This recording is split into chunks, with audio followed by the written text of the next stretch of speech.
नमस्ते साथियों, यह है पीएच नेटवर्क। मैं हूं प्रदीप हूँ। आशा करता हूं आप सब सुखी होंगे। इस साल राष्ट्रीय स्वयंसेवक संघ के 100 साल हो रहे हैं। 27 सितंबर 1925 को रेशम बाग में राष्ट्रीय स्वयंसेवक संघ की नींव डाली गई थी, जिस दिन विजयदशमी का कार्यक्रम था। उस टाइम डॉक्टर केशवराव बलिराव हेडगेवार तो वो 5-6 बालकों के साथ ग्राउंड में खेलते थे और बच्चों को राष्ट्रभक्ति उत्पन्न करते थे। तो लोग ये कहने लगे कि डॉक्टर हेडगेवार बच्चों के साथ क्या कर रहा है, तो ये कैसे कि बच्चों के साथ खेलने से देश को आज़ादी मिलेगी। लेकिन डॉक्टर जी बड़े समझदार आदमी, उनको पता था कि अगर मुझे हिंदू राष्ट्र को आगे बढ़ाना है, उसको परवैभव पर पहुंचाना है, तो ये तरीका ही बेहतर है। क्योंकि वो उससे पहले बहुत जवानी में ही कलकत्ता में जो विद्रोही थे, स्वतंत्रता सेनानी, जो हथियारों से चाहते थे कि आज़ादी हासिल हो, कांग्रेस में भी थे जो बिल्कुल शांति वाला तरीका अपनाना चाहते थे। उन्होंने बहुत किताबें भी पढ़ी थी। उन्होंने वामपंथ का लिटरेचर, जो कम्युनिस्टों का लिटरेचर पढ़ा था, जहाँ पर रूस का लिटरेचर वगैरह, चाइना का तो नहीं पढ़ा था, चाइना भी तभी मोनार्की थे। फ्रेंच रेवोल्यूशन पढ़ा था। इसलिए वो समझदार थे और जानते थे कि कैसे आप, अगर हम हिंदू को बनाना है, इज्जतदार बनाना है, संगठित बनाना है, तो कैसे किया जा सकता है।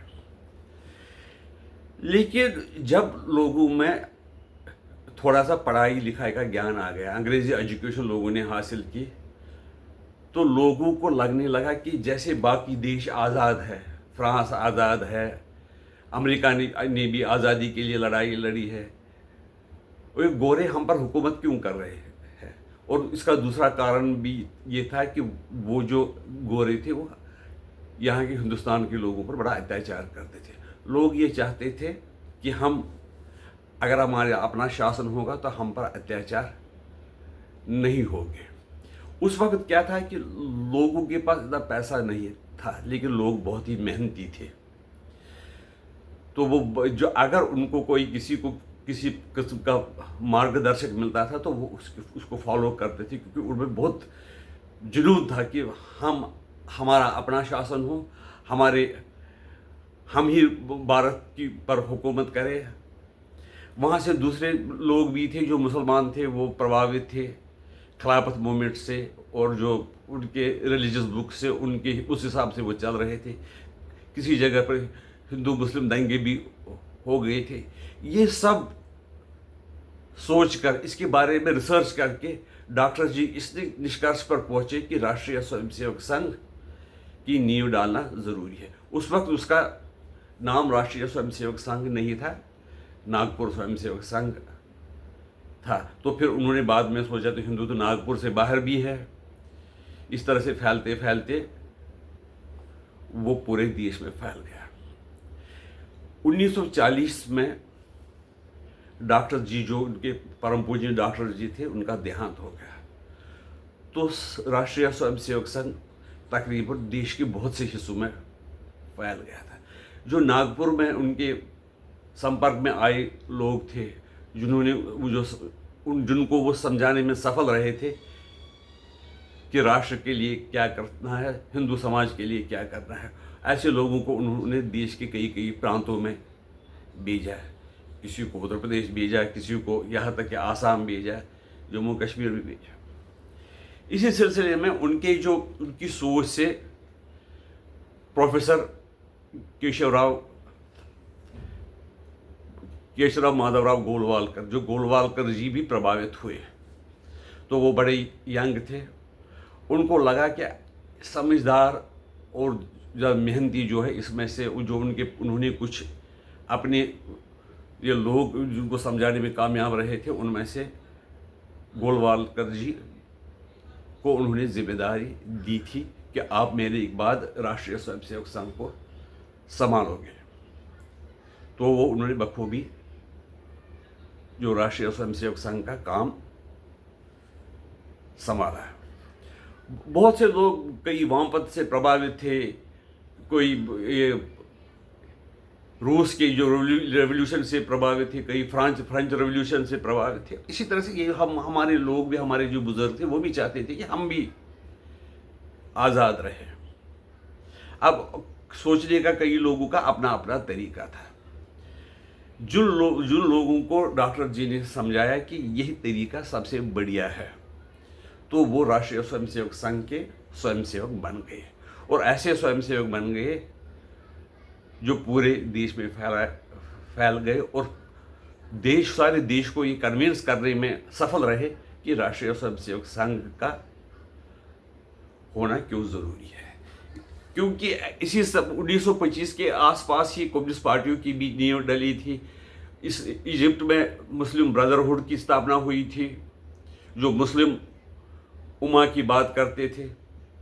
इसलिए उन्होंने 1925 में उनमें भी कई किस्म के विचार और कुछ बहुत रिसर्च करने के बाद उन्होंने राष्ट्रीय स्वयंसेवक संघ की नींव डाली, और इतना वो कामयाब रहा। तो उन्होंने संघ शिक्षा वर्ग भी, उनको ये जो अपने आइडियाज़ है, उन्होंने सोचा है कि जो हमारे जो स्वयंसेवक है, वर्कर जो कहते हैं, वॉलंटियर मान लो उनको बोलते थे, वो जब तक शारीरिक रूप से ठीक नहीं होंगे, मानसिक रूप से ठीक नहीं होंगे, हिम्मत वाले होंगे, बहादुर नहीं होंगे, तो वो देश के लिए काम नहीं कर सकते हैं। तो उनको ये भी आया कि हमारे जो लोग हैं वो किसी खास वर्ग के थे, लेकिन उन्होंने समझाया कि जो हिंदू समाज है, इसमें सब हिंदू समाज के सब वर्ग आते हैं। जैसे बाकी संस्थाओं में दलित को अलग से, ओबीसी अलग वगैरह से, उन्होंने कहा कि ये जो हम पिछले कई 100 साल से ये अलग अलग समाज के हिसाब से रहे कि हम अलग हैं, राजपूत अलग है, ब्राह्मण अलग है, तो इसी कारण हम पर जो विदेशी आक्रांता हम पर शासन करने में सफल रहे। इसी सोच विचार के बाद उन्हें राष्ट्रीय स्वयंसेवक संघ की नींव डाली। आज 100 वर्ष जब हो रहे, तो हम देख रहे हैं कि राष्ट्रीय स्वयंसेवक संघ संसार का सबसे बड़ा सोशल जो है ऑर्गेनाइजेशन बन गई है। वर्कर्स में काम हो रहा है, किसानों में काम हो रहा है, विद्यार्थियों में काम हो रहा है, रेलवे मजदूर में काम होता है, डॉक्टरों में काम होता है, प्रोफेसर्स में काम होता है। और ऐसा भी क्षेत्र थे जिनको बिल्कुल वो जो अनछुआ रहा था, आदिवासी, दलित, उनके लिए भी किस तरह से उनको अपने समाज का हिस्सा बनाएंगे, उनको समझा सकते हैं कि वो भी हमारे समाज का हिस्सा है। उसके लिए उन्हें सेवा कार्य भी शुरू करवाए, और इस कार्य को फिर गुरुजी ने, परम पूजनीय गुरुजी ने बहुत फैलाया। बेशक आजकल हम देख रहे हैं कि शाखा में 5-6 लोग होते हैं। इस सिलसिले में एक बार दत्तोपंत जी ठेंगड़ी, जो भारतीय मजदूर संघ के अध्यक्ष थे, उनसे पूछा गया था कि ये 5 लोग आपकी शाखा में होते हैं तो ये क्या कर पाएंगे। तो उन्होंने कहा था, उनको मिसाल दिया था कि जो आइसबर्ग होता है वो थोड़ा सा ही बाहर होता है, अंदर वो नीचे होता है, जिसके टकराने से जहाज भी डूब जाता है। ये स्वयंसेवकों ने करके दिखाया। इमरजेंसी जब आपातकालीन स्थिति लगी, तो स्वयंसेवकों ने इस तरह से जी जान करके सत्याग्रह में हिस्सा लिया, और जो समाज के एक दूसरे को समझाने का काम किया, बिल्कुल गुपचुप तरीके से, और इमरजेंसी को भी हटाने में वो कामयाब हो गए। उसके बाद कई बार बाढ़, तूफान, सूखा, दंगे, हर एक क्षेत्र में हम देख रहे हैं कि आरएसएस काम कर रहा है, और काम किया है भी। 1973 के बाद 5 जून को जब परम पूजनीय गुरु जी का देहावसान हो गया, उसके बाद और भी संघ चालक आए, डॉक्टर राजेंद्र प्रसाद जी, सुदर्शन जी, बाबा साहब जी देवरस, बाला साहब जी देवरस, तो वो इस काम को आगे बढ़ाते रहे।